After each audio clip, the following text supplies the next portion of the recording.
Glad to see you're okay, Commander.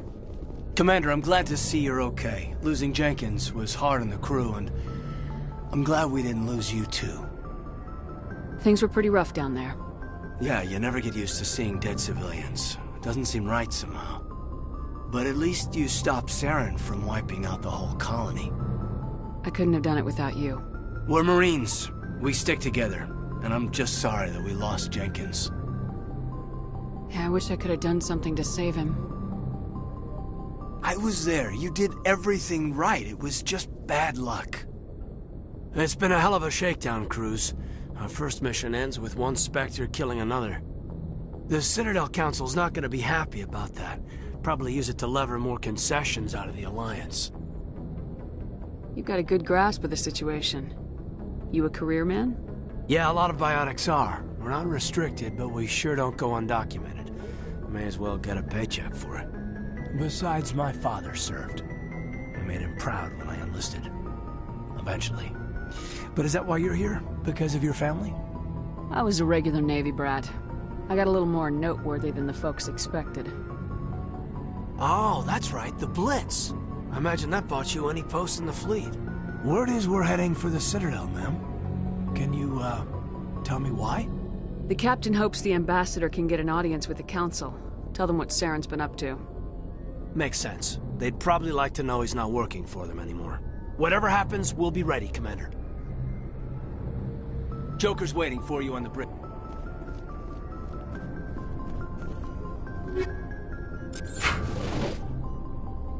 Yes, Commander? Is there something you need? How did you end up serving on an Alliance ship? I enlisted right out of med school. Earth always seemed boring to me. Too safe, too secure. I figured the colonies were teeming with exotic adventure. I wanted to travel the stars, tending the wounds of tough soldiers with piercing eyes and sensitive souls. Turns out military life isn't quite as romantic as I'd imagined. But humanity needs the Alliance if we want to keep expanding through the Traverse, and the Alliance always needs good doctors. So I stayed on to do my part. Ever think you made the wrong choice? Sometimes I think about opening a private practice back on Earth. Or maybe taking a position at one of the new med centers out in the colonies. But there's something special about working on soldiers. If I left the Alliance now, I'd feel like I was abandoning them.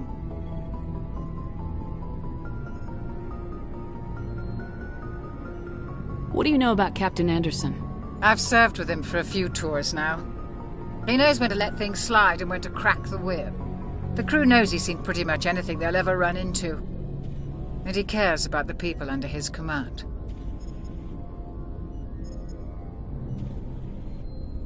How well do you know the lieutenant? I'd never worked with him before this mission. But he has an impressive service record, over a dozen special commendations. Tends to keep to himself, though. Maybe because of the headaches. It's not easy being an L2. What does that have to do with it? Well, most biotics now use the L3 implants. Lieutenant Alenko was wired with the old L2 configuration. Sometimes there are complications. What kind of complications? Severe mental disabilities, insanity, crippling physical pain. There's a long list of horrific side effects. Caden's lucky. He just gets migraines. I should go. Goodbye, Commander. I'm glad you're okay, Commander. The crew could use some good news after what happened to Jenkins. Jenkins was a valuable part of this crew. Part of me feels guilty over what happened. If Jenkins was still alive, I might not be here. You're a good soldier, Williams. You belong on the Normandy. Thanks, Commander. That means a lot from you. I've never met anyone who was awarded the Star of Terra. Things were pretty rough down there. Are you okay? I've seen friends die before. Comes with being a Marine. But to see my whole unit wiped out, and you never get used to seeing dead civilians. But things would have been a lot worse if you hadn't have shown up. We couldn't have done it without you, Williams. Thanks, Commander. I have to admit, I was a little worried about being assigned to the Normandy. It's nice when someone makes you feel welcome. I think you're gonna fit in here just fine, Williams. Thanks, Commander.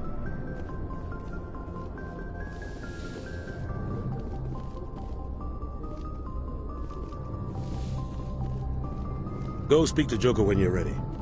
Tell him to bring the Normandy into dock.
Biotics is the ability of rare individuals to manipulate dark energy and create mass effect fields through the use of electrical impulses from the brain. Intense training and surgically implanted amplifiers are necessary for a biotic to produce mass effect fields powerful enough for practical use. The relative strength of biotic abilities varies greatly among species and with each individual. There are 3 branches of biotics. Telekinesis uses mass-lowering fields to levitate or impel objects. Mass-raising kinetic fields are used to block or pin objects. Spatial distortion uses rapidly shifting mass fields to shred objects. Most organic species are capable of developing biotic abilities, though there are risks involved. Biotics are the result of an in utero exposure to element 0. This usually causes fatal cancers in the victim, but in rare cases, it coalesces into nodules within the fetus's developing nervous system.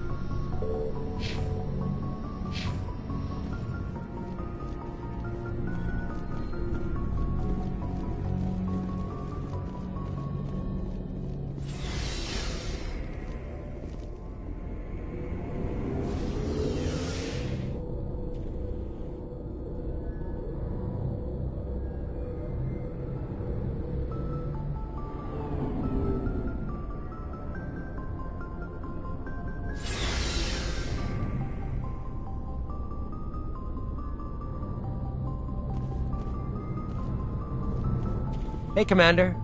Looking for some extra supplies before you head out? What have you got? Whatever you want. Armor, weapons, mods. It's not standard Alliance issue, but that's not necessarily a bad thing. Well, as long as you don't mind paying for it. Why should I pay you for my weapons and armor? My stuff doesn't come from the Alliance. I have to purchase it myself, and it's not cheap. Hell, the licenses alone have set me back more than I'd like. But no licenses, no goods. Without the goods, I'm out of a job. What are licenses? Why do you need them? Manufacturers sell licenses. Each license allows me to buy and sell a certain brand of products. I already have several basic ones, but you'll need to buy more if you want me to bring in different brands. Many of the best licenses are hard to get, but they're well worth the cost if you can find them. What do the different manufacturers offer? There are too many for me to keep track of, but each license will explain what it's good for. How often will you get new items? Well, that depends on how many licenses you've purchased, but I'll rotate items on a regular basis regardless. And anytime we land someplace with a big enough port, I'll buy, sell, and trade whatever I can. Check back often. I need to move items quickly, so only the most basic items will be stocked consistently. Let's see what you got. You bet, Commander.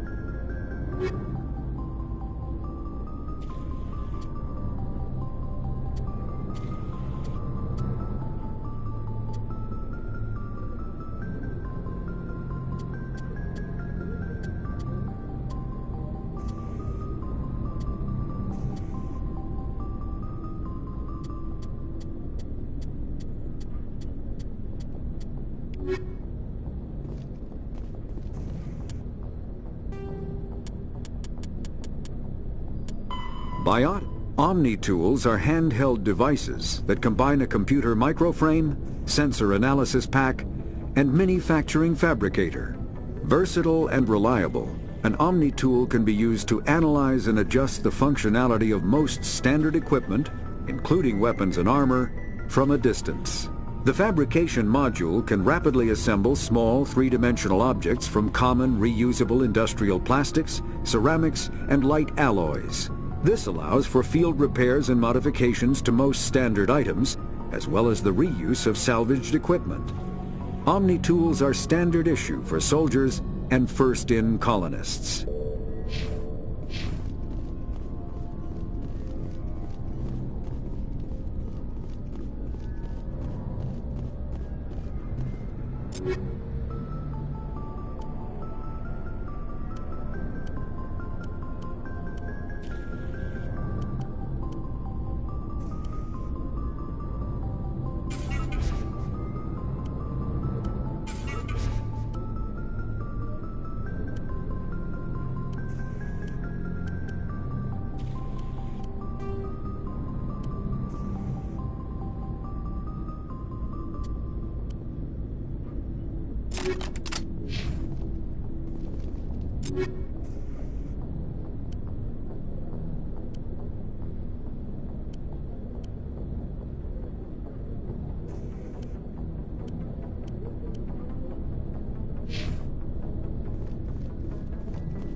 Shame about Jenkins, Commander. Shame about Jenkins, Commander.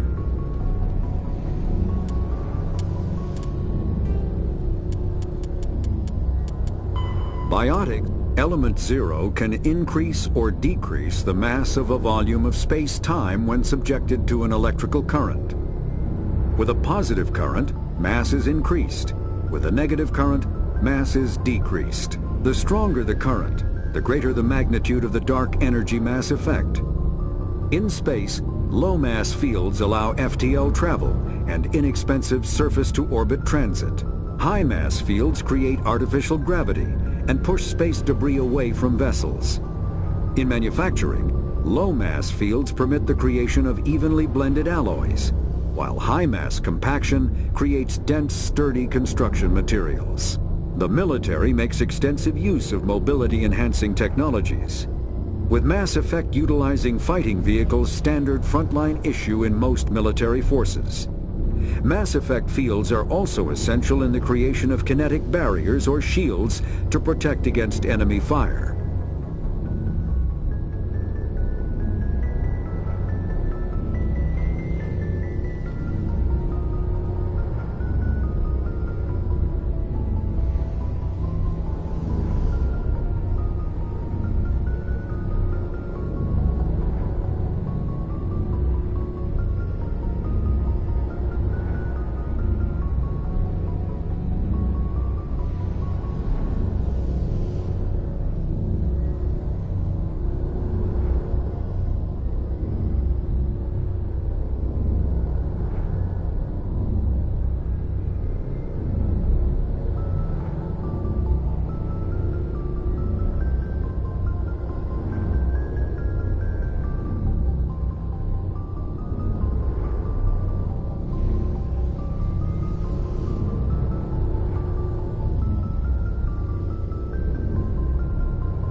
When subjected to an electrical current, the rare material dubbed Element Zero, or EZO, emits a dark energy field that raises or lowers the mass of all objects within it. This mass effect is used in countless ways, from generating artificial gravity to manufacturing high-strength construction materials.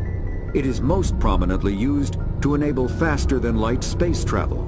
ESO is generated when solid matter, such as a planet, is affected by the energy of a star going supernova. The material is common in the asteroid debris that orbits neutron stars and pulsars. These are dangerous places to mine, requiring extensive use of robotics, telepresence, and shielding to survive the incredible radiation from the dead star. Only a few major corporations can afford the setup costs required to work these primary sources. Humanity discovered refined element zero at the Prothean Research Station on Mars, allowing them to create mass effect fields and develop FTL travel.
I'm glad you're okay, Commander.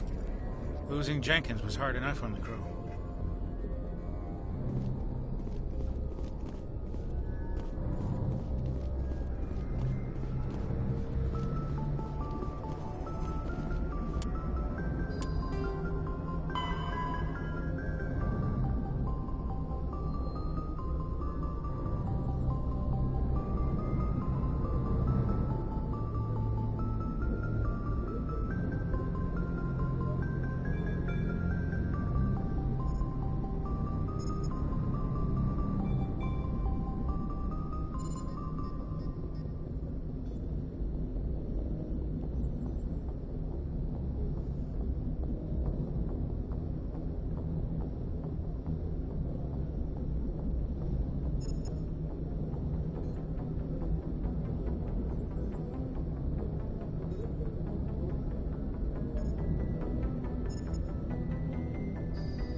Good timing, Commander. I was just about to bring us into the Citadel. See that taxpayer money at work.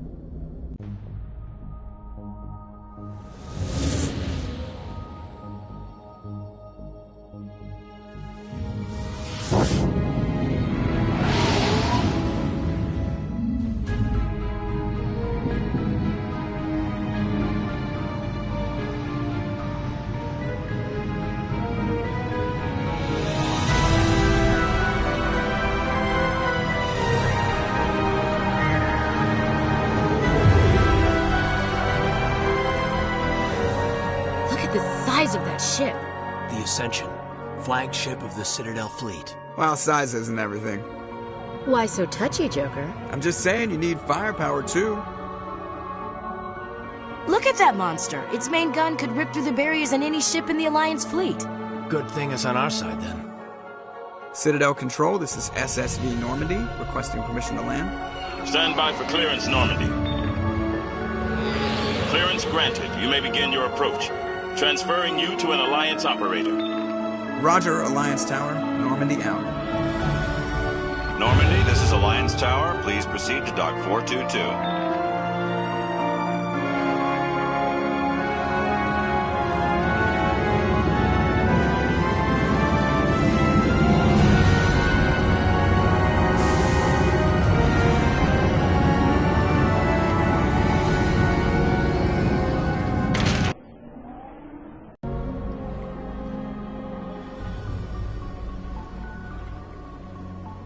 This is an outrage! The Council would step in if the Geth attacked a Turian colony? The Turians don't found colonies on the borders of the Terminus systems, Ambassador. Humanity was well aware of the risks when you went into the Traverse. What about Saren? You can't just ignore a rogue Spectre. I demand action! You don't get to make demands of the Council, Ambassador. Citadel Security is investigating your charges against Saren. We will discuss the CSEC findings at the hearing, not before. Captain Anderson, I see you brought half your crew with you. Just the ground team from Eden Prime, in case you had any questions. I have the mission reports. I assume they're accurate? They are. Sounds like you convinced the Council to give us an audience. They were not happy about it. Saren's their top agent. They don't like him being accused of treason. Saren's a threat to every human colony out there. He needs to be stopped. The Council has to listen to us. Settle down, Commander. You've already done more than enough to jeopardize your candidacy for the Spectres. The mission on Eden Prime was a chance to prove you could get the job done. Instead, Nihilus ended up dead and the beacon was destroyed. That's Saren's fault, not hers. Then we better hope the CSEC investigation turns up evidence to support our accusations. Otherwise, the Council might use this as an excuse to keep you out of the Spectres. Come with me, Captain. I want to go over a few things before the hearing. Shepard, you and the others can meet us at the Citadel Tower, top level. I'll make sure you have clearance to get in. And that's why I hate politicians.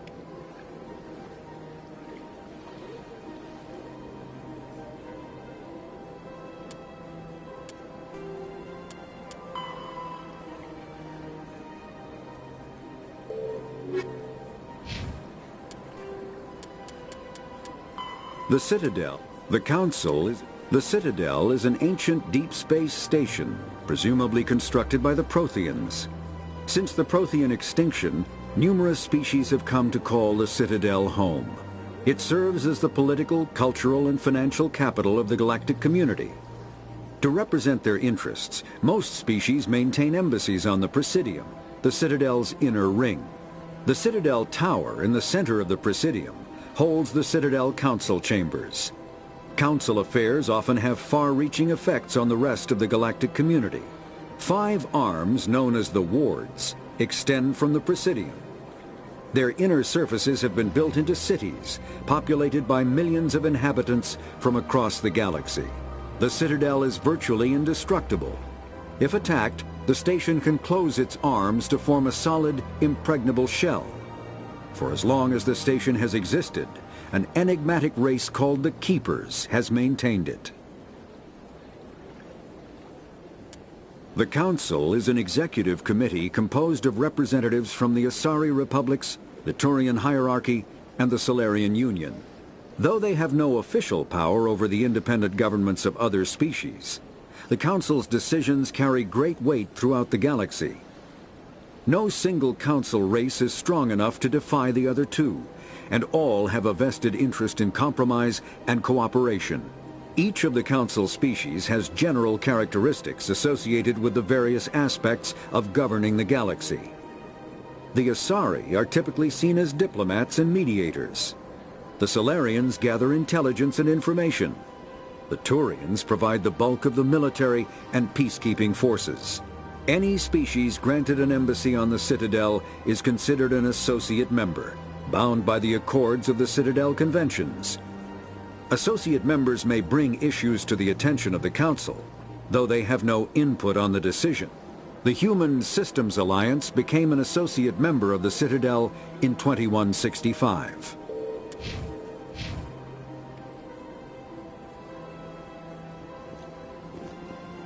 I can't tell the aliens from the animals.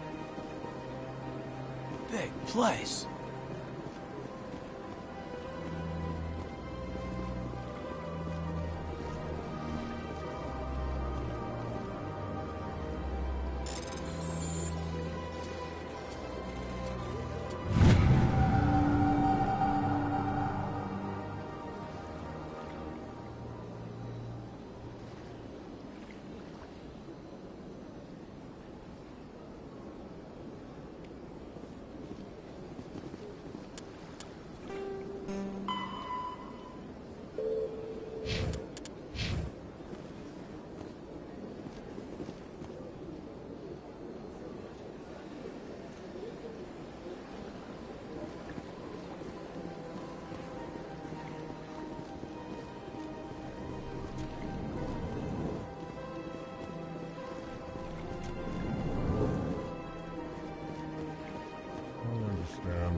Saying, but these allegations are very serious.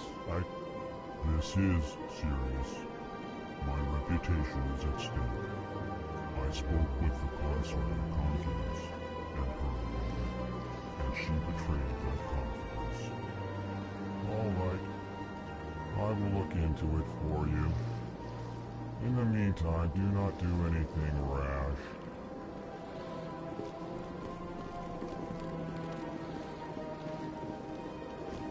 Hello there, human. Sincere apology, but I am here on business and cannot be distracted right now. You seem distressed. Is there something I can do to help? Alarmed response. You overheard that, did you? This is all going so wrong, and it is the Asari consort's fault. She's the one who started all this. What did this Asari do to get you so upset? I cannot speak more about this problem. It is too sensitive. Suffice it to say, she has compromised my authority as a diplomat. Where can I find this Asari consort? She is across the bridge from here. Her offices are easy enough to spot. Good day, human. Pleased greeting. Human, it is always good to see your kind. I am Ambassador Kalen. Genuine query. Is there something I can do for you this day? Why do you explain what you're about to say? Our people communicate less through words and more through scent and slight movements. Plainly, we discovered our vocal expression was not enough to convey the feelings of our conversations to other species. Why do you bother, Kalen? These Earth Clan don't really care about our ways. Remorseful response, Din. You don't truly believe that, and if you do, I am very sorry for you. Tell me more about your species. Genuine enthusiasm. I delight in telling the history of my people. It is agreeable to share our culture with others. Tell me about the history and origins of the Elcor. The Elcor were just beginning to explore Council space when the Asari first made contact with us.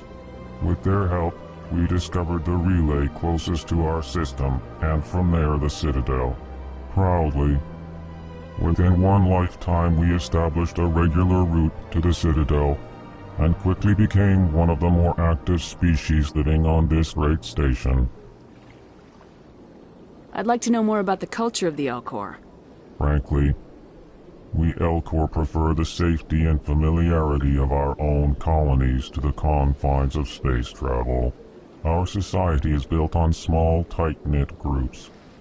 Though we are always welcoming to outsiders, our government tends to be very stable. Our people are not very comfortable with sudden changes. What do you do here? Modestly, I work to bring the problems and the requests of the Elcor groups to the attention of the Council. Ha! They only give us these positions to keep us quiet. The Council doesn't care about our races. Chastising rebuke. Your tone is inappropriate, Din. This human is not to blame for your malcontent or your misconceived suspicions. Goodbye, Ambassador. Sincere farewell. Good day to you, human. Enjoy your time on the Citadel.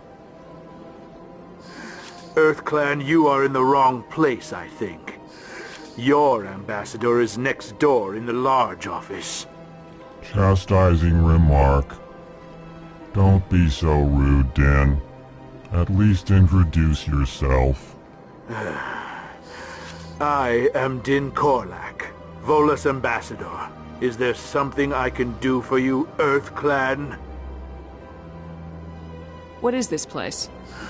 You are in the embassy for the Volus and the Elcor. Your ambassador is next door, in his own office. In this shared space, I aid my fellow Volus, when I'm not being interrupted. I'd like to know more about the Volus. I'm sure our history and culture would bore you, EarthClan. Actually, I would like to know more about your history. My people came to the Citadel shortly after the Asari and Solarians had discovered it. We were instrumental in establishing a standardized galactic economy.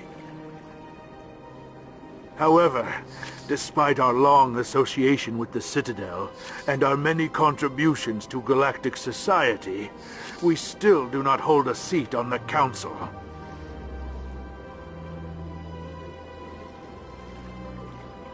Tell me about Volus culture. We are tribal by nature, but our ways are not violent. We barter and trade our lands and tribe members in order to increase status. Larger tribes often engulf smaller ones and eventually split again. Our society is very malleable, and our government is always shifting and changing. Since we're not physically adept, we trade our services for protection.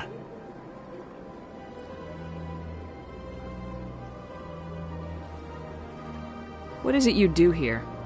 I look out for the best interests of the Volus people. No easy task considering how often we are overlooked by the Council. Chastising rebuke, Din. The Council favors your species greatly. You are naive. The EarthClan will be invited to the Council long before our species will. Why aren't the Elcor or Volus part of the Council? All species must prove themselves before they join the Council. All but the EarthClans, it would seem. Dismissive. Ignore the Volus ambassador, human. He is incorrect in his assessment. Really? How long have we been waiting? How long do you think we'll continue to wait? Bah, this talk is wasted on the humans. You seem to have a bit of a chip on your shoulder, Din. You humans are new to the Citadel, and yet the Council has granted you great favor. Chastising rebuke, Din. Your species has always been granted many concessions. Volus territory has expanded tenfold since coming to the Citadel. Details. we still have no real say in the decisions that affect Citadel space. Goodbye, Ambassador. Yes, yes. Good day, Earth Clan.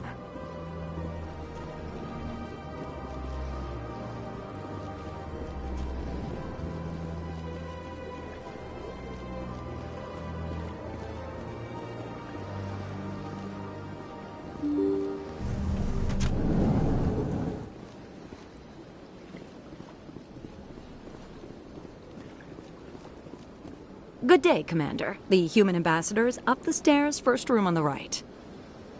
You know who I am? Yes, I receive reports on all newly arrived dignitaries and notable people. What is this place? This is the Presidium. More specifically, you are at the Citadel embassies. If you have more questions, please access Avina. What's that? Oh, Avina is the virtual guide for the Citadel. Feel free to access the terminal yourself. What's your name? What do you do here? My name is Safiria. I'm the administrative assistant for the embassies. You seem to be distracted. The embassies are the hub of all Citadel politics. When you represent trillions of citizens, it tends to get a little busy. I should be going now. Have a pleasant day.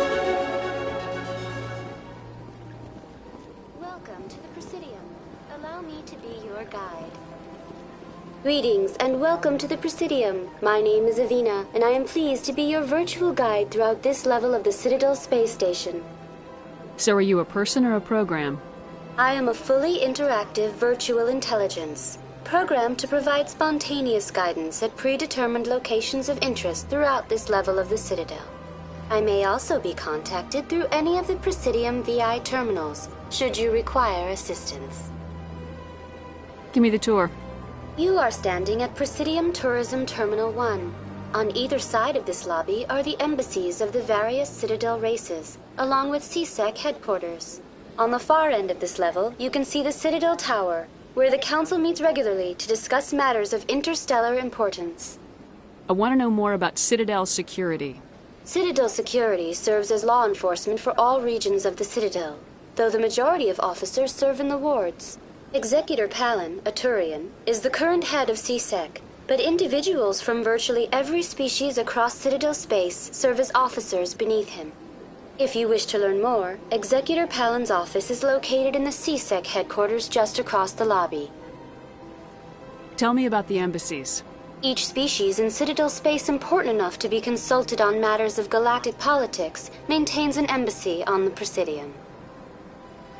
The Volus were the first non-council species to be granted an embassy, roughly 2,384 galactic standard years ago.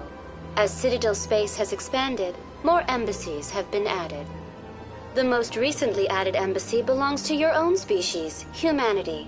It was added 19 galactic standard years ago, despite some rather vocal opposition. Why were people trying to keep my species out? Some species felt humanity was given preferential treatment. It often takes a century or more before a new species is granted an embassy. The Council gave a great deal of thought to this matter.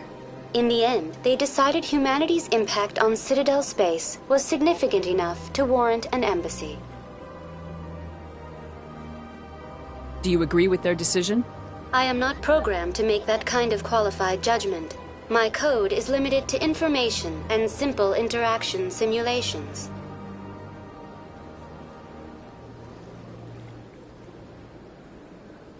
How come the Volus were the first species given an embassy?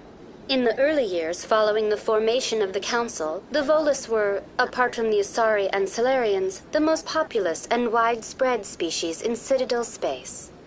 They established many new colonies and trading outposts, and they petitioned the Council for a greater role in determining interstellar policy.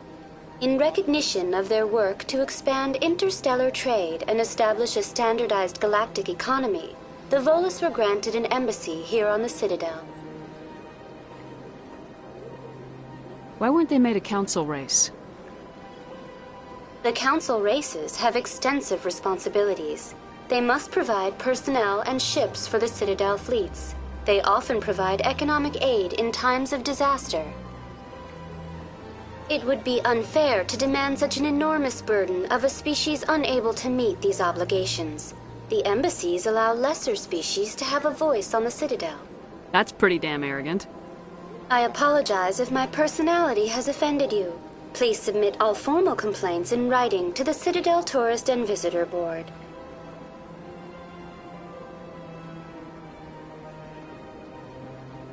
Do you know anything about specters? The term Spectre is derived from the branch of Special Tactics and Reconnaissance. Each Spectre agent is handpicked by the Council. Their primary role is preserving galactic stability and resolving volatile situations that cannot be handled through normal political channels. In this role, they are granted extraterritorial rights and jurisdictions. Spectres answer to no law or authority except the Council itself. What can you tell me about the Citadel Council? Originally, the Council consisted of representatives from the Asari and Solarians, the two dominant species in Citadel space. Roughly 1,304 galactic standard years ago, Turians were invited to join the Council in recognition of the role they played during the Krogan Rebellion. Since then, the three Council races have worked together to ensure the peaceful coexistence of the galactic community, while preserving individual autonomy for each species. It can't be as simple as that. There must be problems somewhere in the system. I am not programmed to make that kind of qualified judgment. My code is limited to information and simple interaction simulations. Goodbye. Goodbye, and thank you for using Avina. Please enjoy your visit to the Citadel.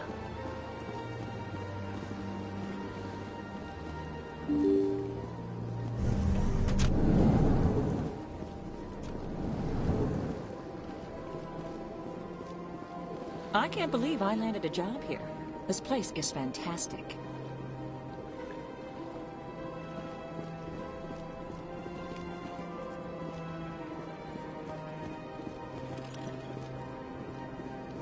Human, delighted, welcome. It is good to meet you.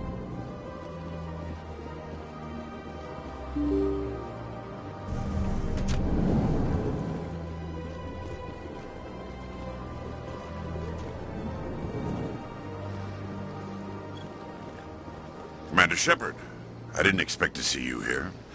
Did Ambassador Udina send you? Have we met before? No, but I know you well enough. I'm Executor Palin, head of CSEC. It's my job to know when someone like you arrives on the Citadel. Was there something you needed, Commander? I get the feeling you're not too fond of humans. No, I just don't trust your kind. Not yet.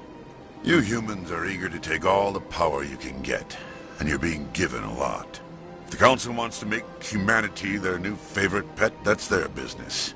But I don't have to like it. The Council treats us like second-class citizens. We have to fight for everything we get. Good. Then fight for it. But don't expect the rest of us to just sit back and let you take it. I'm a busy man, Commander. Are we done here? What do you know about the Spectres? They're the right hand of the Council, or so they like to be called. More like the underhanded side of the Council. What do you have against the Spectres? I can't abide any organization that considers itself above the law. Especially when it's left up to each individual Spectre to decide when and how to bend the rules.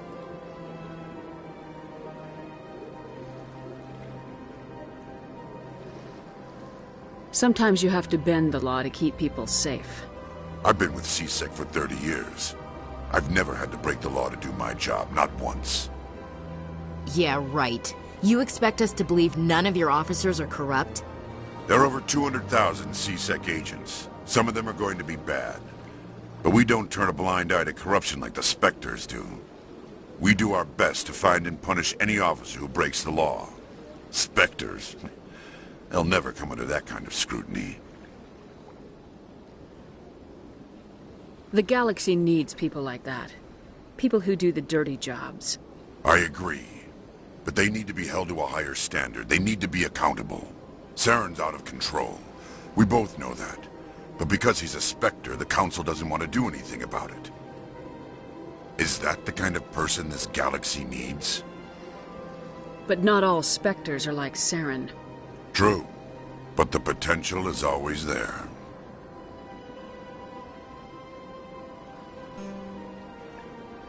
Tell me about CSEC. CSEC provides necessary police and security services throughout the Citadel. We're a civilian government agency, though many of our members have had military training. Of course, as the CSEC representative to the Council, I spend most of my time liaising between the two.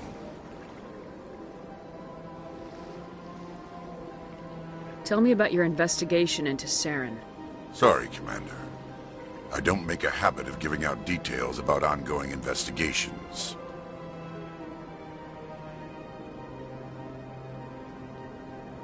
I'll be going now. Goodbye, Commander.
Well, they've built themselves quite the lake. Wonder if anyone ever drowned in it. Sure is peaceful here.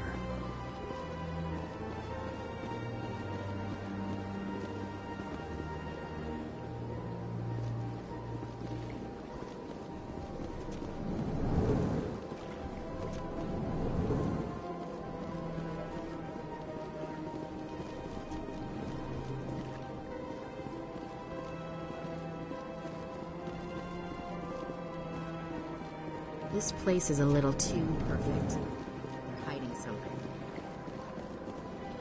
Hello, Commander. Can I get you something? What have you got? Information, mostly. Would you like to know about some points of interest nearby? What's going on around here? Well, you found the embassies. Not much going on here. Across the bridge, you'll find the bank, the Emporium, and Shayera's. If you haven't heard of her, you soon will. If you need supplies, you can try the markets one level below. For entertainment, I'd try Flux or Cora's Den. What is Shayera's? The consort? She entertains clients who can afford her services. Most of the diplomats and ambassadors have visited her at one time or another. She's a very powerful woman, but also very respected. Tell me about Flux and Cora's Den. Well, Flux has gambling and dancing, certainly more lively than this place. Cora's Den, on the other hand, well, let's just say it's livelier and deadlier, all at the same time. Goodbye. So long, Commander. Have a pleasant day.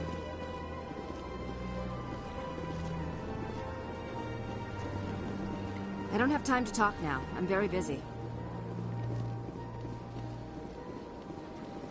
Don't believe the rumors. The consort would never reveal her secrets. Of course she wouldn't. She'd be tossed out the nearest airlock if she did. I suppose. Besides, Nick, the consort's nothing like the girls back on the colonies. She's... You don't have to do it with her. You can just talk to her if you want. Is that all you did, Jazz? Just talk? I didn't say that. Ha! I bet you did too. Shut up, Fredericks. What do you want? Oh, Commander. Is there something I can do for you? Relax, Private. This isn't an inspection. Right, sorry. What can I do for you, Commander? What can you tell me about the Asari consort?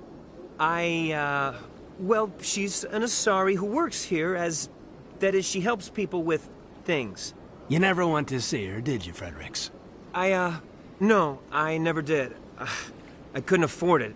It costs half a year's credits just to go in and talk to her.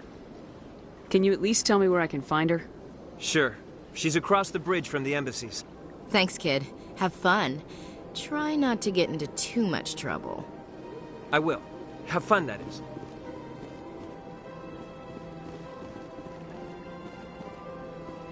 This place seems strange. Wish there were more humans around. I don't have time to talk now. I'm very busy. Commander, good to see you again.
I've had my office rearranged 5 times now. 5 times? Why? What do they want? How should I know? It's not like keepers offer an explanation for what they're doing. And yet, everyone just lets them go on doing whatever it is they do. What choice do we have? If you try to stop them, they just shut down and another one replaces it. Just strange that we know so little about them. Not to mention frustrating.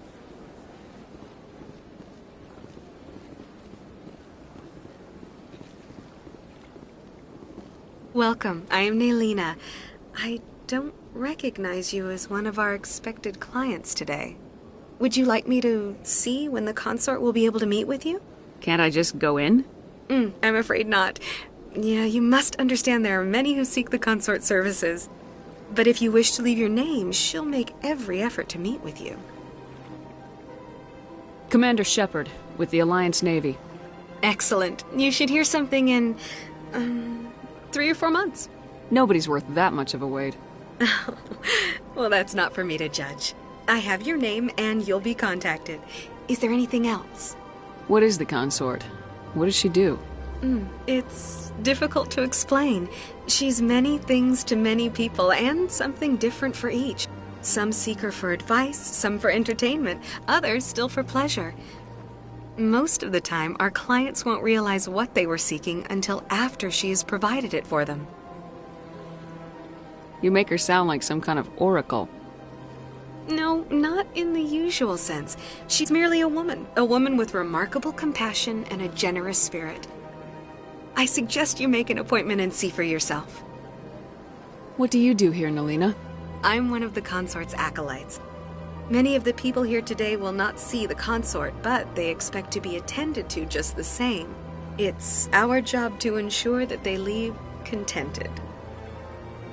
What exactly do you attend to? Well, each acolyte has her unique abilities. Some soothe with song, others with conversation.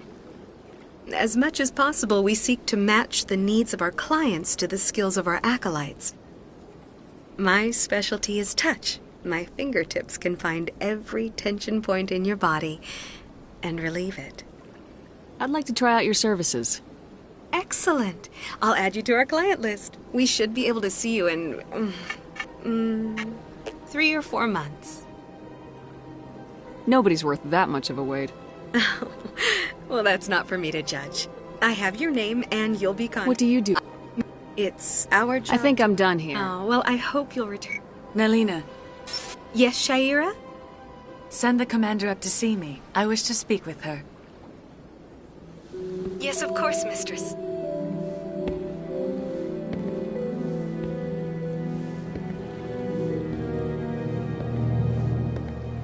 Huh. It appears the consort has taken notice of you. She'd like to meet with you now. Where do I go? Just head upstairs. She'll be waiting for you.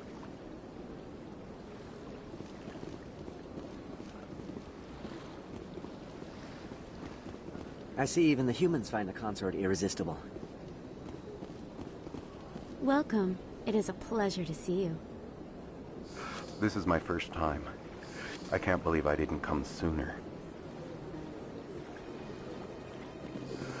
I'd spend all day here if I could.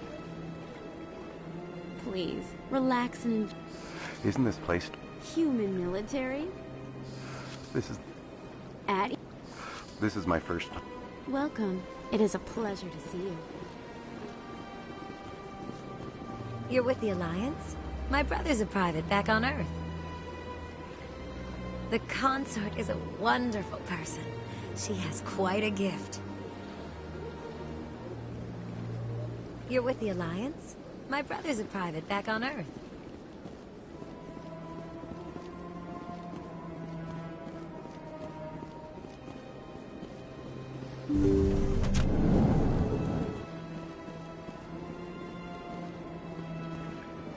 That is close enough, Commander. I've heard a great many things about you since your arrival here in our citadel. What exactly do you do? That depends on your needs. I offer advice to some, comfort to others. I have a certain problem that could use your expertise. Maybe I can help. I have a friend, Septimus, a retired Turian general. I won't discuss the details, but he wanted me to be more than I could be. We had a falling out. Now he spends his days in Korra's den, drinking and spreading lies about me. If you would speak to him as a fellow soldier, I believe he will listen to you and let the matter be. What happened between you? I respect his privacy too much to go into the details. If he wishes to tell you what happened, that is his prerogative. What exactly do you want me to tell him? Appeal to his sense of honor. Remind him of his position as a general. If you can convince him to stop spreading lies about me, I would be very grateful. Now I must ask you to take your leave. I have many clients waiting to see me. Please, Commander. I ask that you return to me only after you have spoken with Septimus. Big place. I can't tell the aliens from the animals.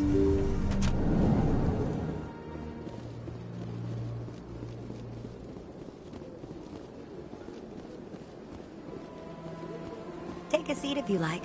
It may be a while. I have to admit I'm a little nervous. That's understandable. Many are a little unsure what to expect their first time. Don't get me wrong. I've only heard good things about the consort. It's just... The unknown forces us out of our comfort zone. It forces us to be vulnerable. Exactly. That's just what I was thinking. Good. Then we are ready to begin.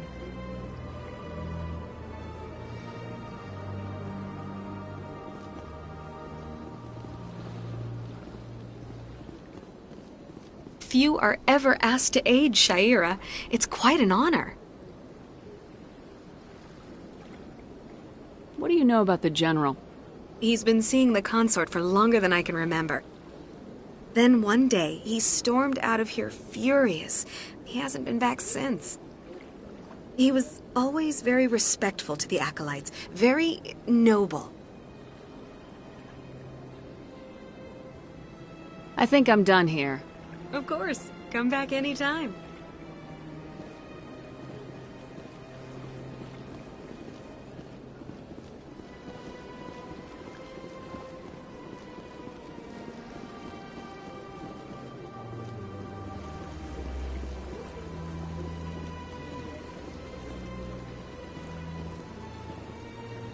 If you're gonna make a Krogan statue, you might as well make it big, right? Sure is peaceful here.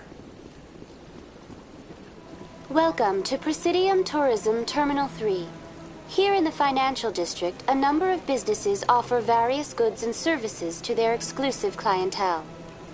The statue you see before you was commissioned to honor the Krogan soldiers who gave their lives to protect Citadel space during the Rachni Wars. In the aftermath of the Krogan rebellions, several embassies petitioned to have the statue removed. However, this motion was eventually quashed by the Council. Tell me more about the Krogan rebellions. In recognition of their efforts during the Rachni Wars, the Krogan were granted several new colony worlds by the Council. Over the next 400 years, the Krogan species began to expand. Blessed with an extremely high birth rate, their numbers began to swell. Faced with a critical overpopulation crisis, the Krogan started a violent colonization of nearby worlds inhabited by other Council species. The Krogan rebellions had begun. For a full century, the Council and its member species fought to bring the Krogan under control. With the aid of the newly discovered Turian Empire, they were ultimately successful. You needed the Krogan to stop the Rachni, then you needed the Turians to stop the Krogan. So who's gonna stop the Turians? I am sorry, but that question is beyond my programming parameters. The Turians are members of the Citadel Council. They are not a threat to galactic peace.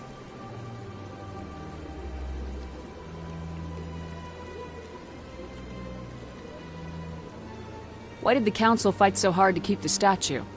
The Krogan were instrumental in saving the galaxy from the Rachni threat.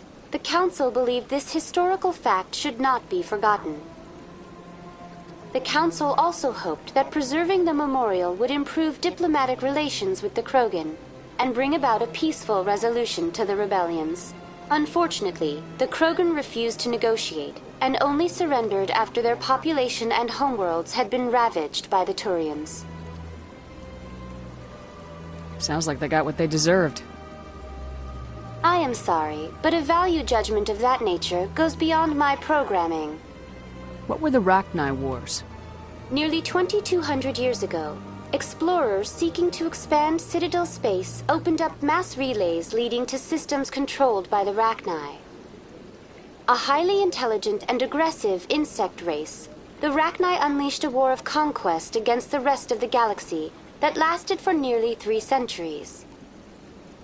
The emergence of the Krogan finally turned the tide in favor of the Citadel species. Krogan forces provided the numbers necessary to halt the Rachni advance and drive them back. The Krogan then pursued their retreating fleets. Able to survive the harsh environments of the Rachni homeworlds, the Krogan hunted their enemy to extinction. Was it really necessary to wipe them out?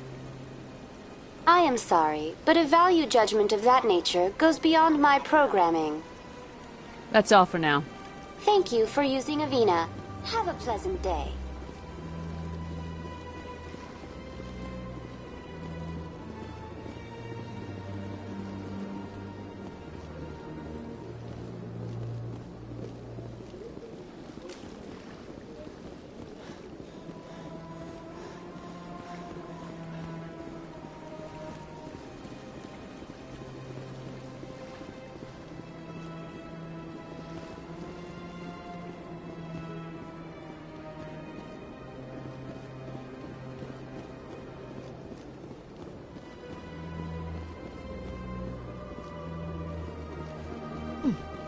Well, they've built themselves quite the lake. Wonder if anyone ever drowned in it.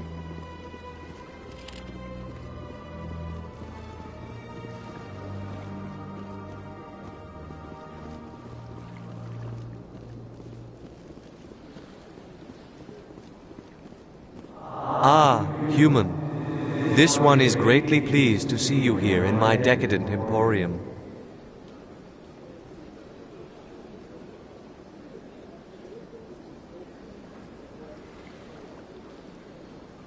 Who are you? This one's face name is Delaninder, though many in this place simply refer to it as Delan. Please take time to examine the fine goods it has for purchase, all of great worth.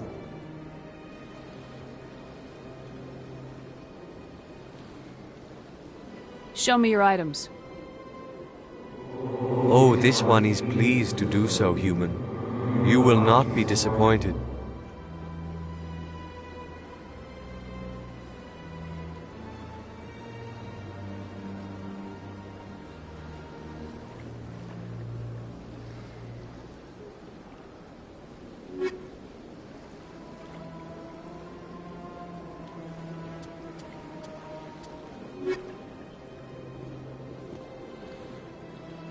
Commander.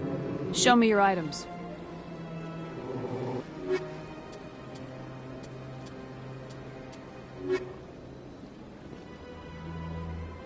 Commander, it is good to see you again.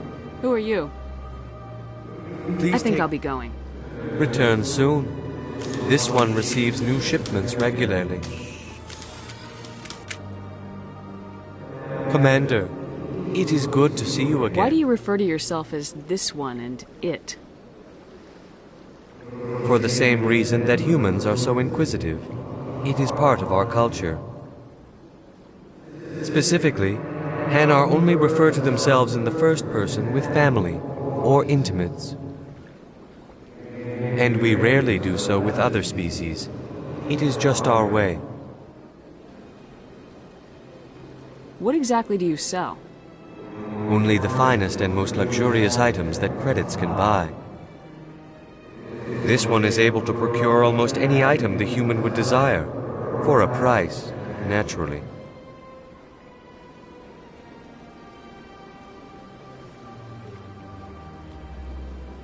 I think I should be going. Return soon. This one receives new shipments regularly.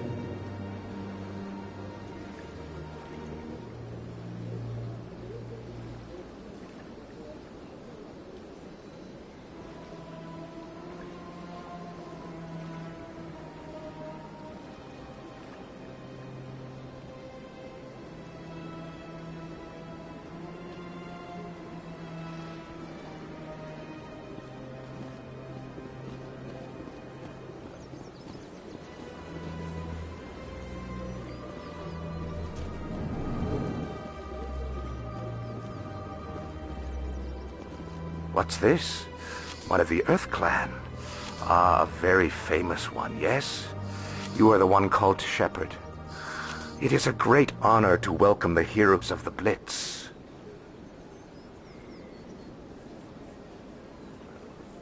You've got me at a disadvantage here. Forgive me, Earth Clan. My name is Barla Vaughn. My job makes it necessary for me to keep informed. I am a financial advisor to many important clients here on the Citadel. When someone as important as yourself arrives on the station, I take notice.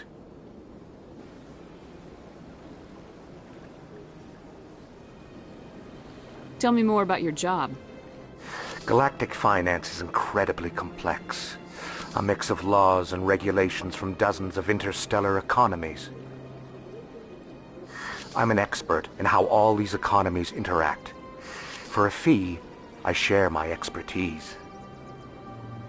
I also offer premium services for those clients who need someone to conduct business without drawing unwanted attention. Discreet and efficient. That's my motto.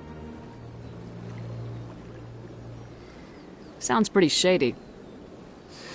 Everything I do falls completely within the bounds of interstellar commerce law. Even so, many of my clients would prefer their transactions remain undisclosed. For example, suppose a Hanar ambassador was petitioning the Council to reduce tariffs on Hanar goods. How would it look if he had money invested in a Hanar exporting company? Even if his true motives were to help his people, he would be accused of advancing the petition for his own personal gain. I can keep his personal finances private.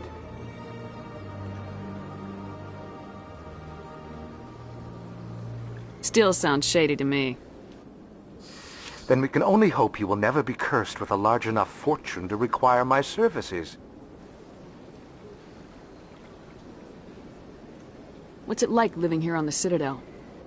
The station is without a doubt the greatest wonder in the galaxy. It is a technological marvel, but its true splendor goes much deeper than the hull and engines. From the Presidium to the wards, the entire station is a testament to the success of the Council. All the species of Citadel spaced together in a single strong community. What makes the Presidium so special?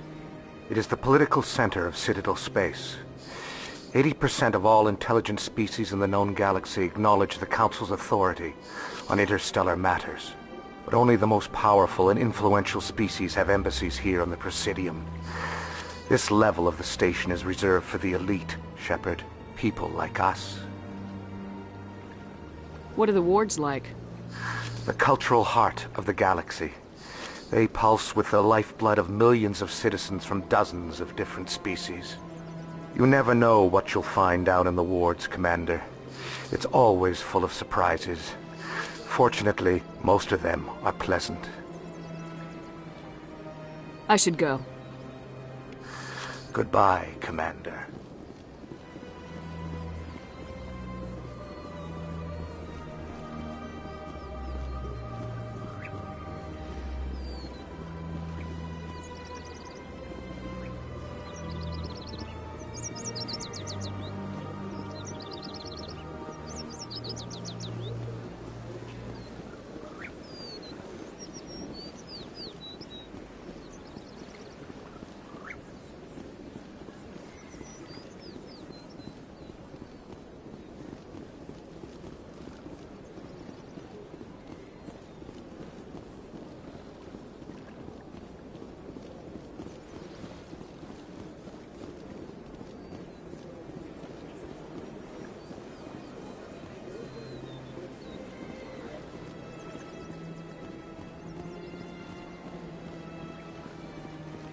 Look at that bug thing over there.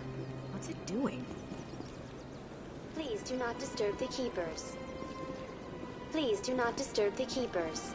Welcome to Presidium Tourism Terminal 2. You are standing near the base of the Citadel Tower, one of the Presidium's most recognizable and important structures. Behind me is the spectacular Relay Monument, a scale model representation of a Prothean mass relay. To your left is one of the Keepers, the enigmatic caretakers of the Citadel, working on a control panel. You may see Keepers involved in various tasks throughout all levels of the Citadel. We ask that you do not interfere with them in any way.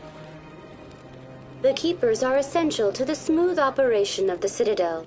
Obstructing their daily work will result in harsh penalties, including incarceration and rehabilitation. Tell me more about the Relay Monument. Discovered by the Asari who first arrived at the Citadel, the Relay Monument is one of the station's most interesting and controversial features. What is the meaning behind this striking piece of art? Is it a tribute to Prothean vanity? A reminder of their conquest of the galaxy through mass relay technology? Or perhaps it is a symbol of unity, a Prothean acknowledgement that the relays would eventually lead other species here to the Citadel. No one can say for sure, making the Relay Monument a favorite topic of discussion among academics and scholars.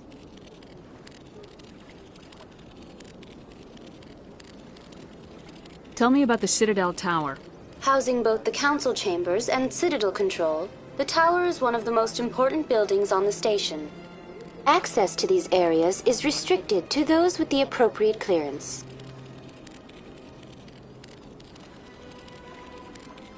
What happens in Citadel Control? Citadel Control handles all incoming and outbound transit. Every ship within 2,000 kilometers of the Citadel is under the jurisdiction of Citadel control. At peak capacity, they are responsible for monitoring upwards of 1,000 vessels. I'd like to hear more about the council chambers. The business of the Council, which often has far-reaching effects on the galactic community, is conducted in a room at the apex of the Citadel Tower. The Council chambers themselves are truly a magnificent sight to behold, though few get to experience the view in person. Typically, only the councilors, ambassadors, and high-ranking officials, along with various support staff, are allowed access. What if someone has business with the council? The average citizen must go through the proper channels if they wish an audience with the council. This is usually arranged through their respective ambassadors. Even then, few are given access to the actual council chambers. In most cases, the ambassador acts on behalf of the citizen.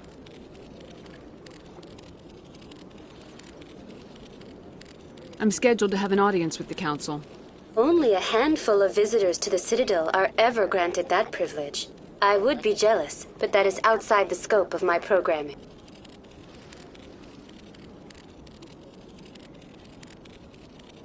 I'd like to know more about the Keepers.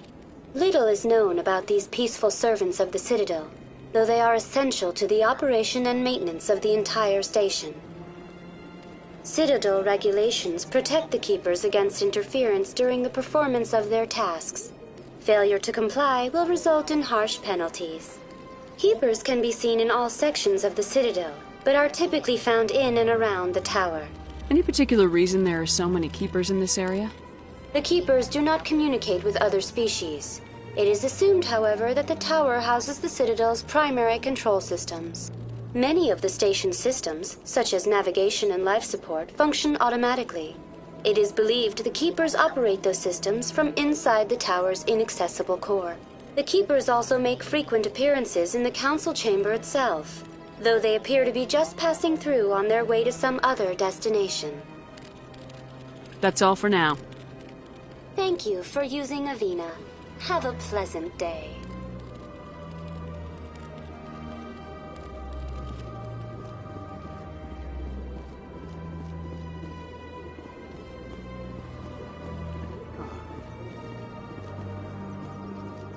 Anyone else hear that low hum?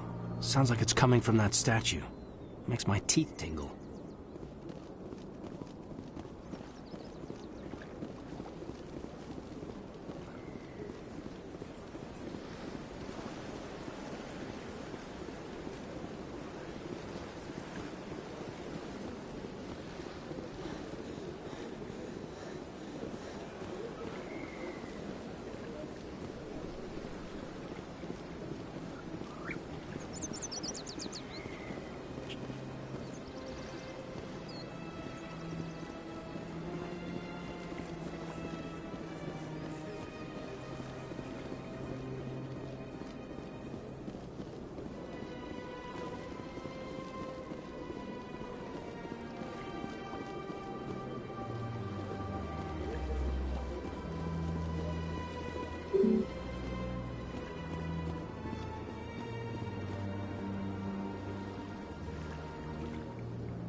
When the Asari discovered the Citadel, they also discovered the Keepers, a docile, multi-limbed insect race that seemingly exists only to maintain and repair the Great Prothean Station.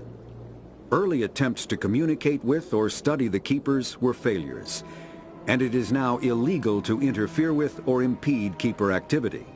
Because they are completely non-threatening, Keepers have become virtually invisible to everyone else.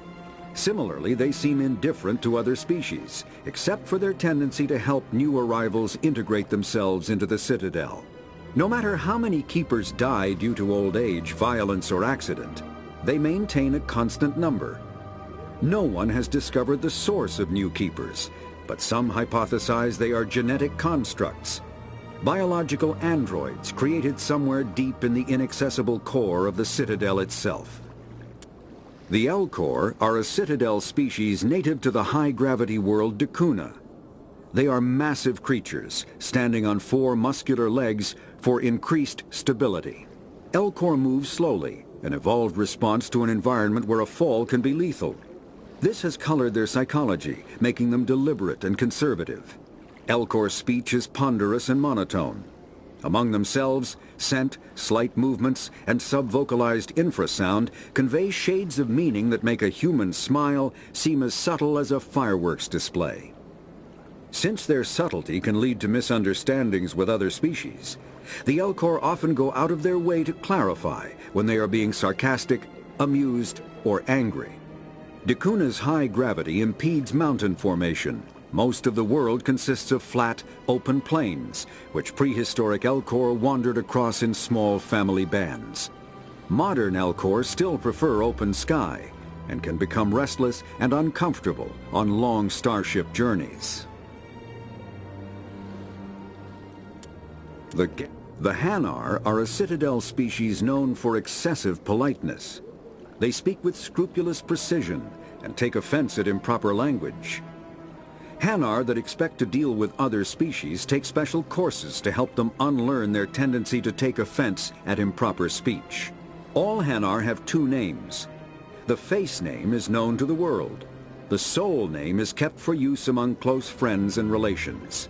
Hanar never refer to themselves in the first person in conversation with someone they know on a face name basis. To do so is considered egotistical, so instead they refer to themselves as this one, or the impersonal it. Their homeworld, Kaje, has 90% ocean cover and orbits an energetic white star, resulting in a permanent blanket of cloud.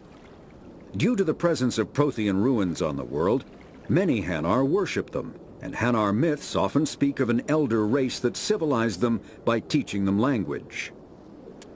The Volus are a member species of the Citadel with their own embassy, but they are also a client race of the Turians.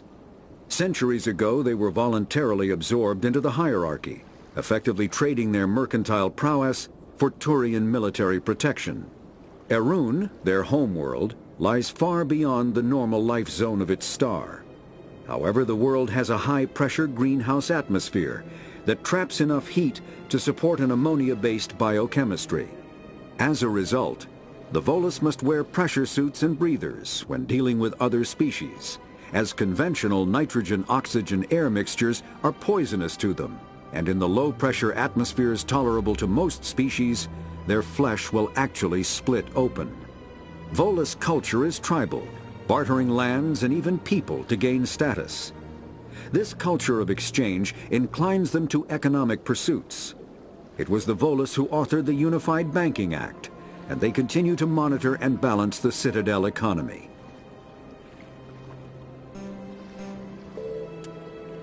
The Asari were the first species to discover the Citadel. When the Solarians arrived, it was the Asari who proposed the establishment of the Citadel Council to maintain peace throughout the galaxy. Since then, the Asari have served as the mediators and centrists of the Council. An all-female race, the Asari reproduce through a form of parthenogenesis. They can attune their nervous system to that of another individual of any gender and of any species to reproduce. This capability has led to the unseemly and inaccurate rumors about Asari promiscuity. Asari can live for over 1,000 years, passing through 3 stages of life. In the maiden stage, they wander restlessly, seeking new knowledge and experience. When the matron stage begins, they meld with interesting partners to produce their offspring.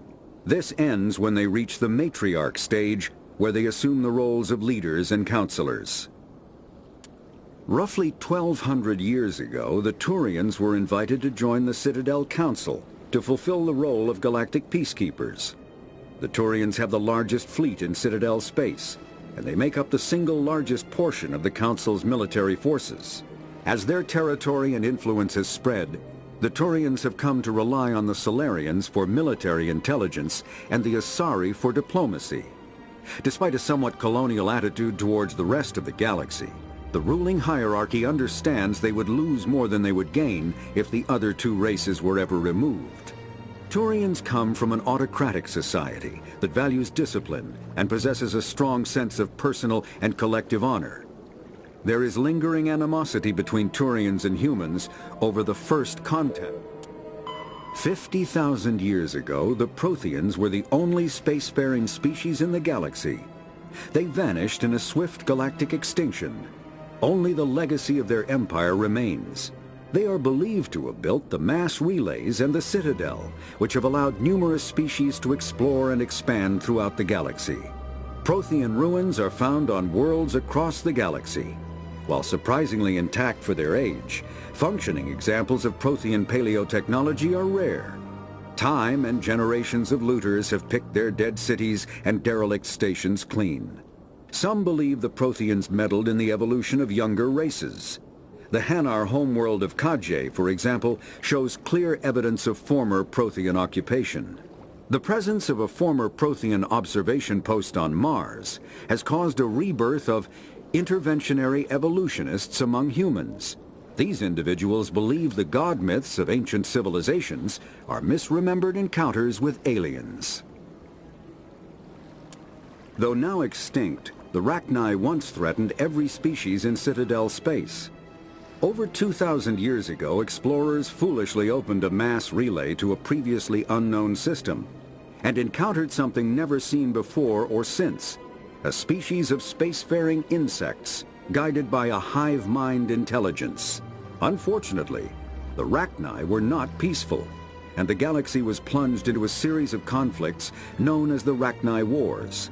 Attempts to negotiate were futile, as it was impossible to make contact with the hive queens that guided the race from beneath the surface of their toxic home world. The emergence of the Krogan ended the Rachni Wars. Bred to survive the harshest environments, the Krogan were able to strike at the queens in their lairs and reclaim conquered Council worlds. But when Krogan fleets pressed them back to their homeworld, the Rachni refused to surrender, and the Krogan eradicated them from the galaxy. Combat hards. The Citadel, the Council, is an Spectre. The systems, the Terminus systems are located on the far side of the Attican Traverse, beyond the space administered by the Citadel Council or claimed by the Human Systems Alliance. It is populated by a loose affiliation of minor species, united only in their refusal to acknowledge the political authority of the Council or adhere to the Citadel conventions. Their independence comes at a price. The Terminus is fraught with conflict. War among the various species is common, as governments and dictators constantly rise and fall. The region is a haven for illegal activities, particularly piracy and the slave trade. At least once a year, a fleet from the Terminus invades the nearby Attican Traverse. These attacks are typically small raids against poorly defended colonies. The Council rarely retaliates, as sending patrols into the Terminus systems could unify the disparate species against their common foe, triggering a long and costly war.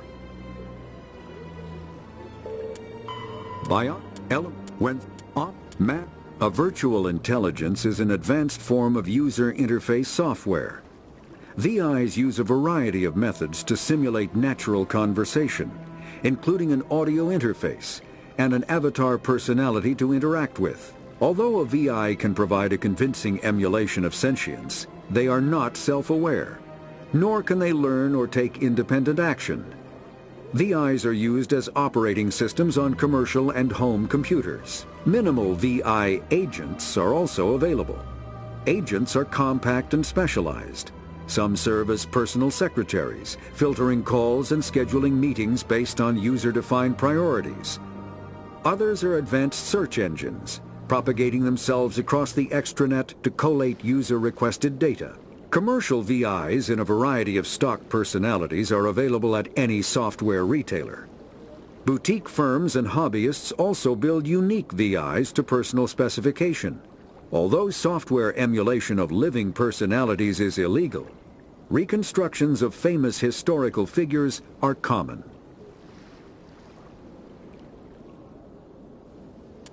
Mass relays are feats of Prothean engineering advanced far beyond the technology of any living species. They are enormous structures scattered throughout the stars and can create corridors of virtually mass-free space, allowing instantaneous transit between locations separated by years or even centuries of travel using conventional FTL drives. Primary mass relays can propel ships thousands of light years, often from one spiral arm of the galaxy to another.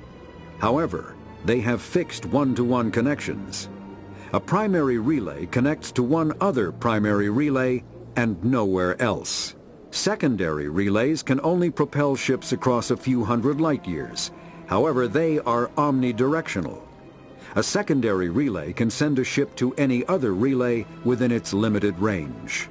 There are many dormant primary relays whose corresponding twins have not yet been located. These are left inactive until their partner is charted, as established civilizations are unwilling to blindly open a passage that might connect them to a hostile species. A virtual bion. After the Geths.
Council isn't gonna ask me any questions, are they? I doubt it. We've made our reports. Now we just have to trust Ambassador Udina. No, we don't, sir.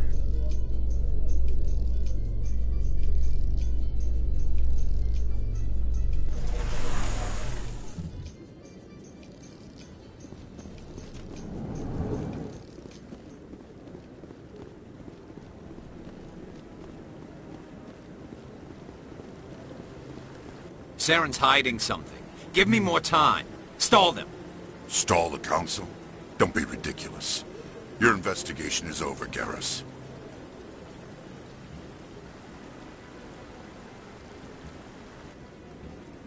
Commander Shepard, Garrus Vicarian. I was the officer in charge of the CSEC investigation into Saren.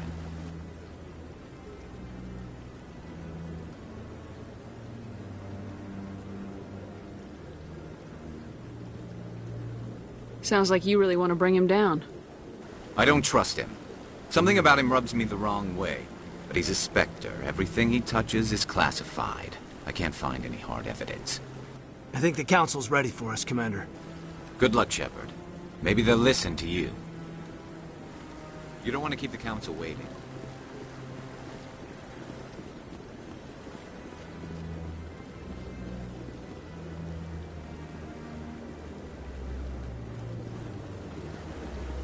You sure have to climb a lot of stairs to reach the Council.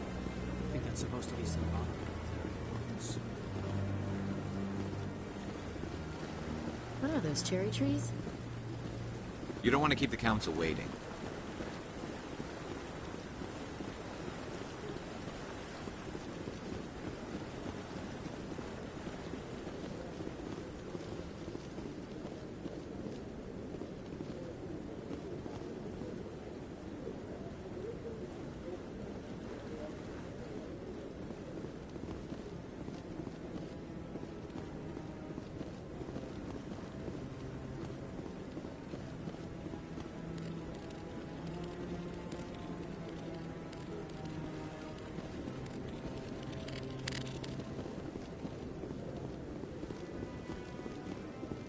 Don't be ridiculous. The Volus won't be joining the Council for years. I'm not so sure. The humans are making a strong push, and you can bet the Volus will be right on their coattails if they succeed. Allowing the humans to join us is a sound strategic move. But the Volus? No. The Hanar are likely to be next, then the Elcor. You may be right, though the Hanar need to lighten up a bit first. You just don't like them because you have trouble understanding them.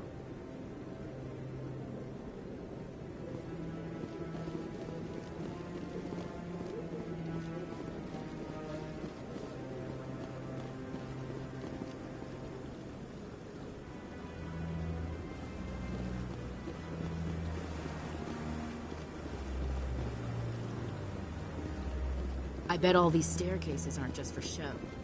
They make for good defensive positions if this place is ever attacked.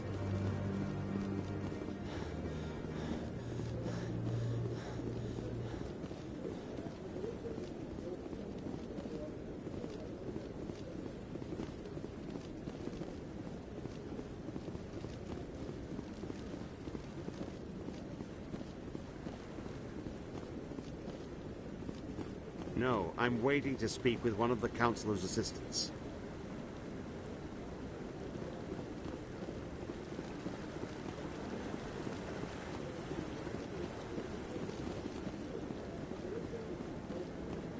Commander?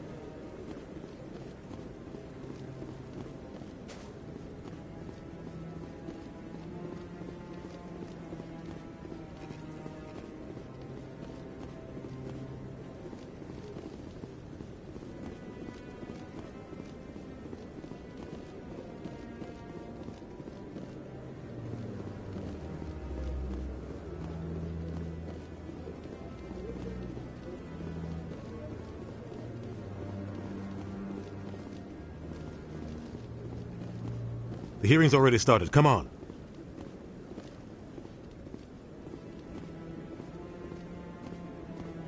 The Geth attack is a matter of some concern, but there is nothing to indicate Saren was involved in any way. The investigation by Citadel Security turned up no evidence to support your charge of treason. An eyewitness saw him kill Nihilus in cold blood. We've read the Eden Prime reports, Ambassador. The testimony of one traumatized dock worker is hardly compelling proof.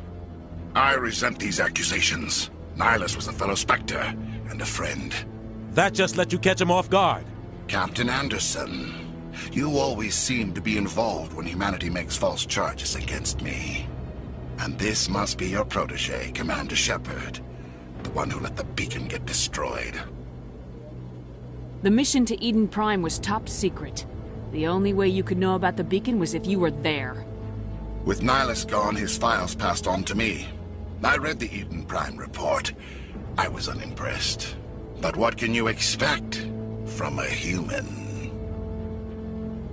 Saren despises humanity. That's why he attacked Eden Prime.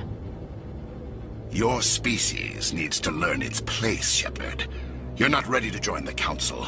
You're not even ready to join the Spectres. He has no right to say that. That's not his decision. Shepard's admission into the Spectres is not the purpose of this meeting. This meeting has no purpose. The humans are wasting your time, Counselor, and mine.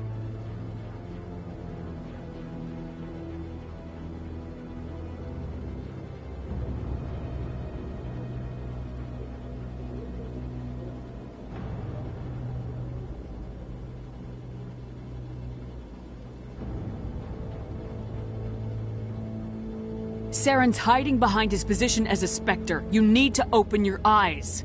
What we need is evidence. So far, we've seen nothing. There is still one outstanding issue. Commander Shepard's vision. It may have been triggered by the beacon. Are we allowing dreams into evidence now? How can I defend my innocence against this kind of testimony? I agree. Our judgment must be based on facts and evidence, not wild imaginings and reckless speculation. Do you have anything else to add, Commander Shepard? You've made your decision. I won't waste my breath.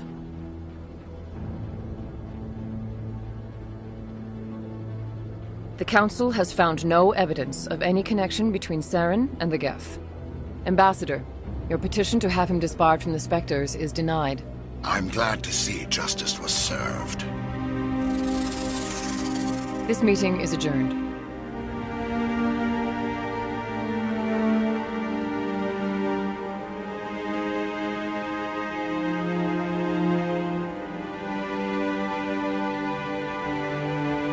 It was a mistake bringing you into that hearing, Captain. You and Saren have too much history. It made the Council question our motives. I know Saren. He's working with the Geth for one reason. To exterminate the entire human race. Every colony we have is at risk. Every world we control is in danger. Even Earth isn't safe. Tell me about this history between you and Saren. I worked with him on a mission a long time ago. Things went bad. Real bad. We shouldn't talk about this here. But I know what he's like. And he has to be stopped. What's our next step? As a Spectre, he's virtually untouchable. We need to find some way to expose him. What about Garrus, that C-Sec investigator? We saw him arguing with the Executor. That's right. He was asking for more time to finish his report. Seems like he was close to finding something on Saren. Any idea where we could find him? I have a contact in C-Sec who can help us track Garrus down. His name is... I need to take care of some business. Captain, meet me in my office later. Harkin's probably getting drunk at Cora's Den. It's a dingy little club in the lower section of the warp. Maybe there's another way to find evidence against Saren.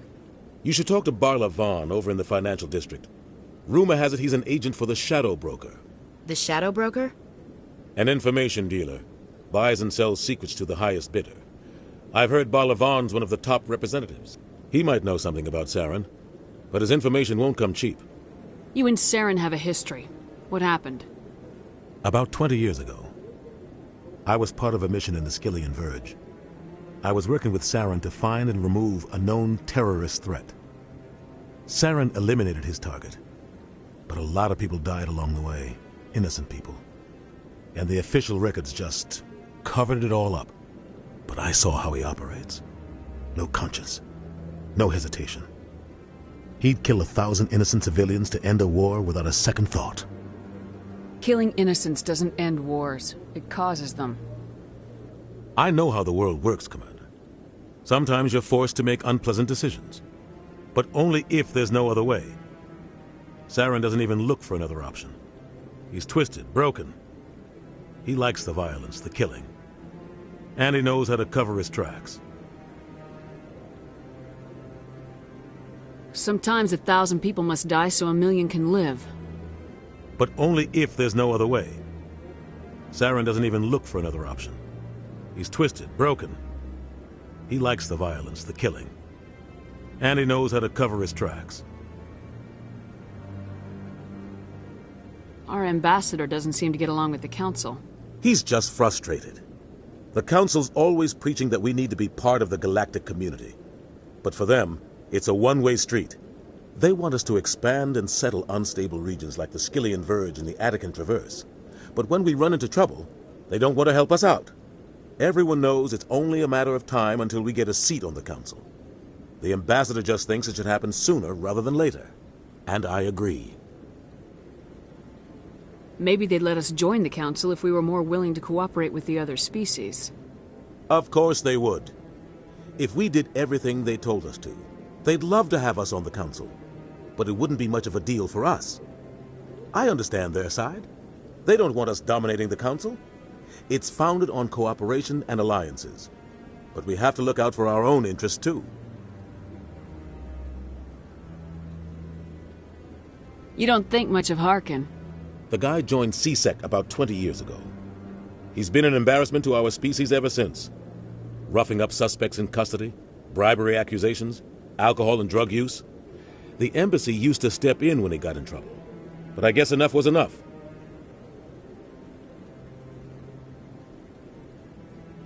Guy's a scumbag. He should have been cut loose a long time ago.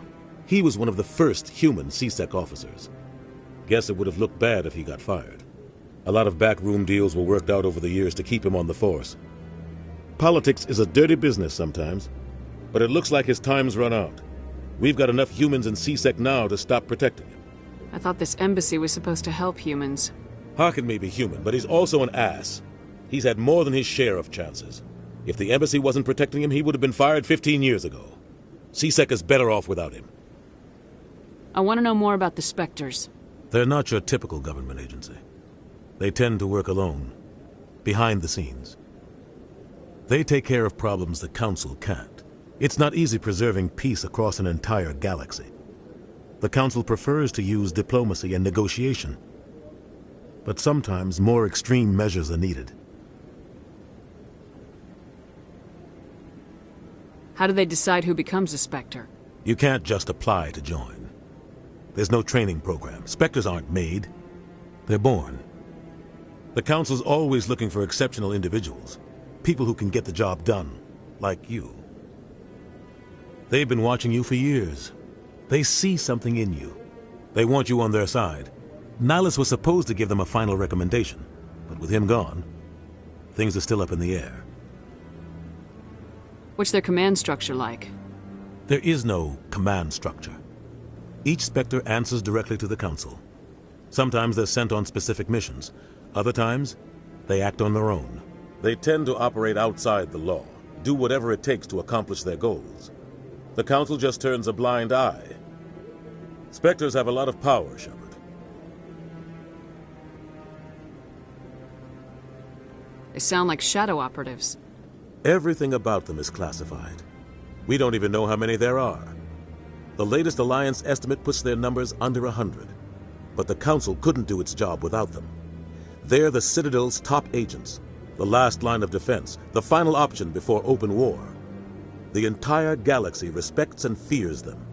If a Spectre shows up, you know something big is about to happen.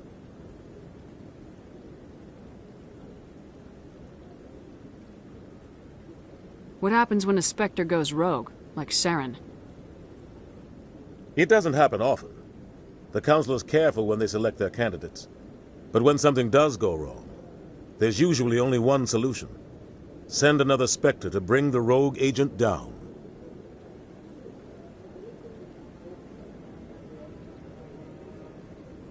Tell me more about the Shadow Broker. He's a necessary evil of galactic politics.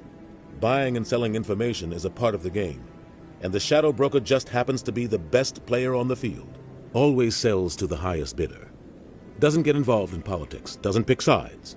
A simple system, but it works. He's not a threat to anyone, not directly. He's just a resource we can use, or she is. Or maybe they are. Nobody really knows. You and Saren have a history. What happened? About 20 years ago, I was part of a mission in the Skillian Verge. I was working with Saren to find and remove a known terrorist threat. Saren but I saw how he operates. I should go. Good luck, Shepard.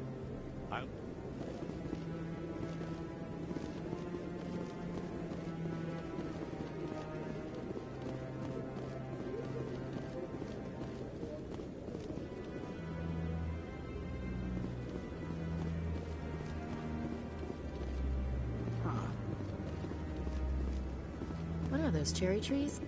This is it. The very heart of the Citadel, the pinnacle of galactic power. Kinda makes your head spin if you think about it too much.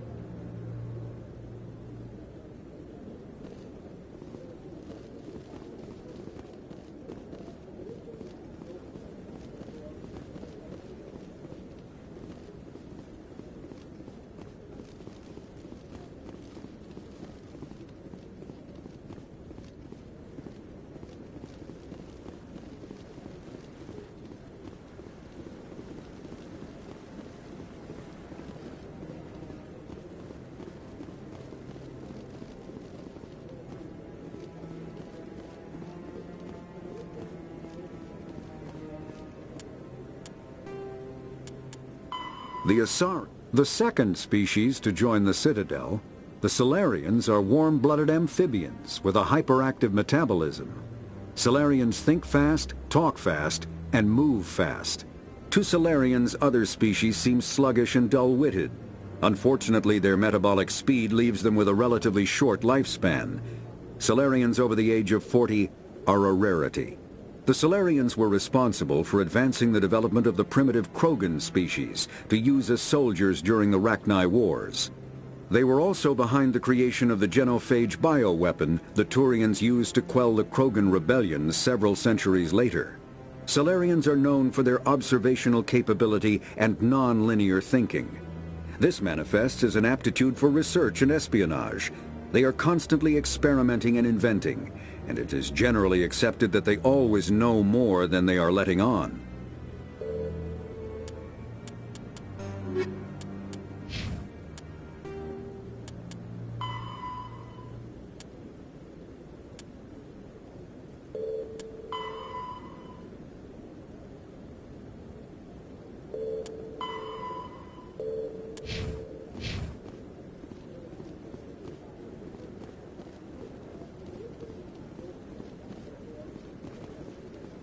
No, I haven't spoken to him before. This is the first time I've requested an audience.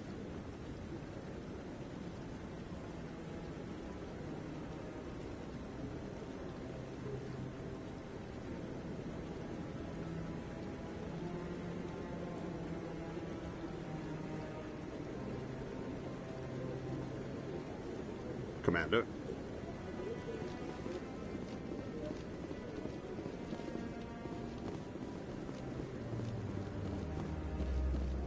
That guy's up to something. What guy? The one over by the Keeper. What? Oh, no, I wasn't. Never mind.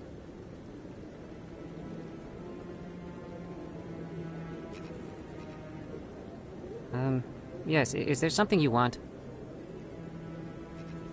Why are you so interested in the Keepers? Keepers? I've got no interest in the Don't get coy. I know what I saw.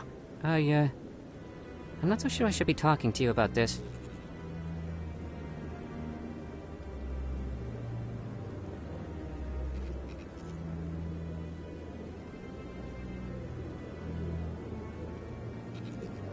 We're just talking. Is there something wrong with that? No. I guess it wouldn't hurt to tell you. I'm using a small scanner to gather readings on the Keepers. So far I've had mixed results. I find it difficult to get near the creatures.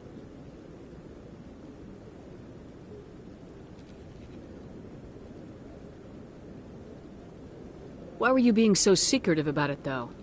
Well, technically we're not supposed to disturb the Keepers.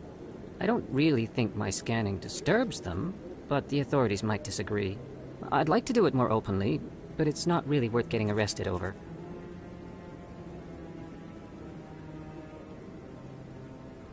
I can help you out.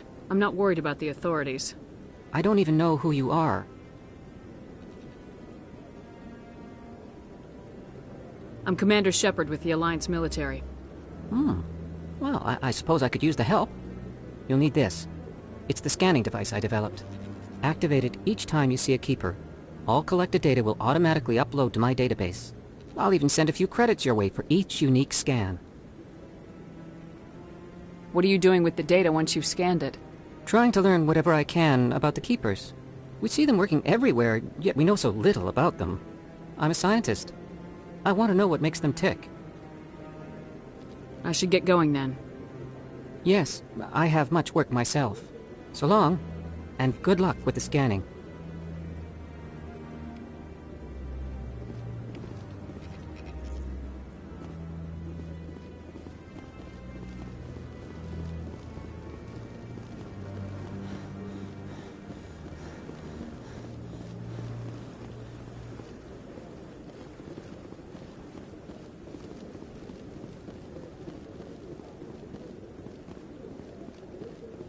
Maybe. But I wouldn't believe everything you hear. That's just it. I'm hearing it everywhere. It's not just isolated rumors. Do you really think Saren could be involved in something like that without the Council knowing it? Maybe the Council does know. Everyone already assumes he's just doing their dirty work. That's dangerous talk. I'd be careful who you mention that to. I know. But if it's true, shouldn't we be doing something about it? No. And I'll thank you to keep me out of it if you do.